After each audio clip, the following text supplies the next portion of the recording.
Bon, on veut gagner des gros muscles, qu'est-ce qu'on fait? Une prise de masse. Mais on sait jamais vraiment comment la faire. Combien de calories doit-on consommer? Est-ce qu'on fait le classique surplus de 500 calories? Le dirty bulk à la Sam Sulek où on se tape du lait chocolaté et des cornflakes? Une approche plus modérée, plus calculée peut-être? Voyons voir ce que la science nous en dit. On est samedi et je suis Heisenberg et tous les samedis, j'analyse des études sportives. Celles-ci comparent deux surplus caloriques, soit 3% de calories en plus, soit 10% de calories en plus. Tout d'abord, les scientifiques les ont soumis à une période de contrôle où ils ont noté tout ce qu'ils mangeaient afin de pouvoir estimer leur maintenance. Si vous voulez faire une approche en comptant afin de déterminer combien de calories vous devez consommer dans votre surplus, c'est ce qu'il faut faire. Il faut savoir à combien de calories est votre maintenance, c'est-à-dire ce que vous mangez en temps normal et que votre poids ne monte pas ou ne baisse pas, votre maintenance. La méthode la plus efficace, c'est de noter absolument tout ce que vous mangez sur une semaine, même l'huile, même le ketchup, et vous faites la moyenne de ces 7 jours ou même le médian. Ça vous donnera une bonne estimation, évidemment, si durant cette semaine, votre poids n'a pas bougé et que c'était une semaine normale. Bref, une fois que ça s'était fait, ils les ont séparés en deux groupes. Un groupe où ils ont augmenté leurs calories de 3% et l'autre de 10%.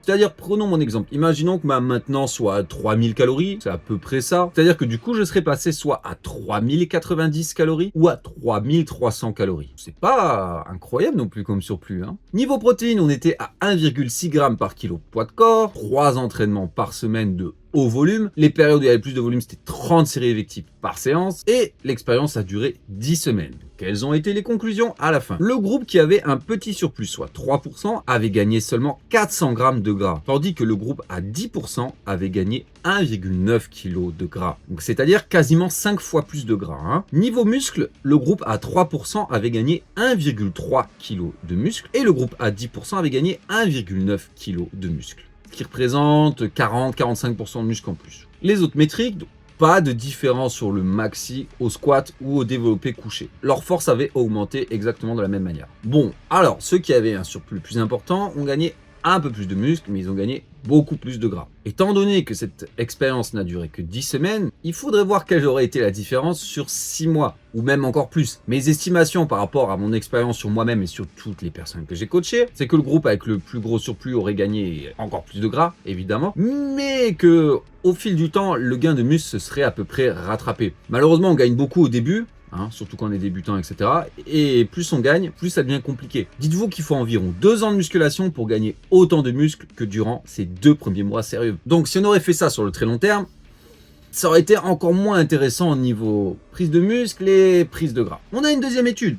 Allons voir, celle-ci comparait un surplus de 5% et 15%. 8 semaines cette fois, même principe, 3 séances. À votre avis, quel est le groupe qui a eu les meilleurs résultats? Eh bien, c'était celui à 5%. Comparé au groupe de maintenance, donc c'est-à-dire celui qui va rester à maintenance, n'était pas en surplus durant l'expérience, c'est le groupe qui a gagné le plus de force au développé couché et également le plus de muscles. Le groupe à 15% a gagné un peu plus de muscles que celui à maintenance et potentiellement un petit peu plus que les autres groupes juste sur le biceps. Par contre, niveau gras, évidemment, c'est le groupe qui avait gagné beaucoup plus de gras. Bon alors, qu'est-ce qu'il faut en retenir? Déjà, je vais vous parler de mon expérience personnelle. J'ai essayé 3 fois de faire des bonnes prises de masse. Pas des choses aussi modérées, des choses à l'ancienne. 500 calories de surplus, peut-être même plus parfois. Eh ben, à chaque fois, je gagnais 12 kilos, sauf que je devais en perdre 10. J'allais gagner 2 kilos de muscle. Mais combien de gras? C'était vraiment pas rentable. Les yo-yo de l'espace qui vont vous faire des vergetures, qui vont créer des cellules adipeuses, c'est pas rentable. Déjà, si vous êtes débutant, la prise de masse, comme on peut le voir, pas très intéressant. Si vous êtes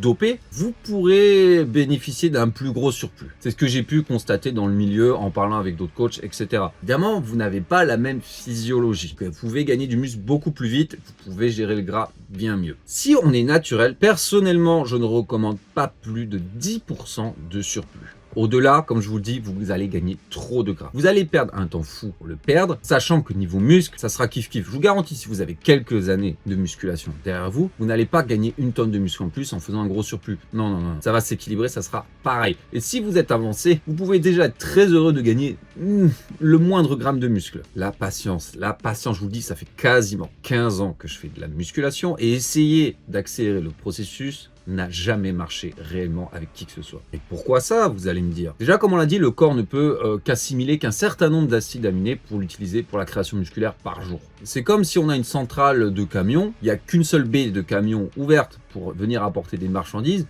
mais il y a 10 camions qui arrivent tous les jours, ça sert à rien. Il n'y a qu'un seul camion qui peut passer à la fois. Ensuite, de prendre du gras, ça va également être contre-productif pour la physiologie. Vous allez devenir plus résistant à l'insuline. Bon, et en plus de faire un effet vicieux boule de neige pour gagner encore plus de gras, votre partitionnage des nutriments, l'utilisation que le corps va en faire sera moins efficace. Si vous êtes moins sensible à l'insuline, dès que vous allez manger, le corps aura un petit peu plus tendance à le stocker et un peu moins à l'utiliser là où ça compte, c'est-à-dire le stocker en gras au lieu de l'utiliser pour créer du muscle et le mettre comme glycogène par exemple. De plus, si vous êtes un homme, plus votre pourcentage de masse gras est élevé, plus vous aurez d'aromatase. C'est l'enzyme qui va convertir l'excès de testostérone en œstrogène. À la base, le corps il en produit justement s'il y a trop de testostérone pour garder un équilibre. Mais vous comprenez que si vous avez cette enzyme parce que vous êtes gras et non pas parce que vous avez trop de testostérone, le corps ne fait pas la différence. Il va prendre de votre précieuse testostérone et la transformer en œstrogène. Donc vous pensez que vous allez être plus fort et en meilleure santé, mais en plus de devenir plus gras, vous aurez moins de testostérone et plus d'œstrogène. Donc déjà qu'ici ça va se remplir, vous risquerez peut-être même d'avoir des seins de femme, de l'acné, des déséquilibres hormonaux qui font pas plaisir. Tout ça fait que, à moins d'être ce genre de personne qui a galéré toute sa vie à prendre le moindre gramme, vous êtes vraiment beaucoup trop mince, même maigre, car là oui,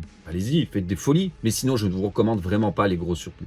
5% pour moi, ça me paraît excellent. On peut pousser à 10% maximum, mais pas plus. 10%, vous voyez, par exemple, pour moi qui ai 3000 de maintenance, mais j'ai un peu plus, c'est pas grand chose au final. Soyez modéré, soyez patient. On le dit toujours pour une raison, la musculation c'est un marathon, c'est pas un sprint. On ne peut pas tricher avec les lois de la thermodynamique, on ne peut pas tricher avec la physiologie de notre corps. Même si, évidemment, en fonction des individus, votre métabolisme, votre maintenance, votre morphologie, votre rythme de vie, etc., etc. Peut-être que dans certains cas, un surplus plus grand pourra être bénéfique. Mais commencez toujours, essayer au moins une fois avec un surplus léger, quelques mois, voir comment ça se passe avant de sortir la artillerie lourde. Je vous le garantis, pour l'immense majorité d'entre vous, ça ne vaut pas le coup. Alors voilà, dites-moi ce que vous avez pensé de cette vidéo. Est-ce que vous avez déjà fait des prises de masse modérées ou dirty bulk, où vous vous êtes vraiment laissé aller? Parlez-moi un peu de votre expérience de la prise de masse, ça m'intéresse beaucoup. N'hésitez pas à me le dire en commentaire, tout commentaire booste l'algorithme. Allez, à la prochaine.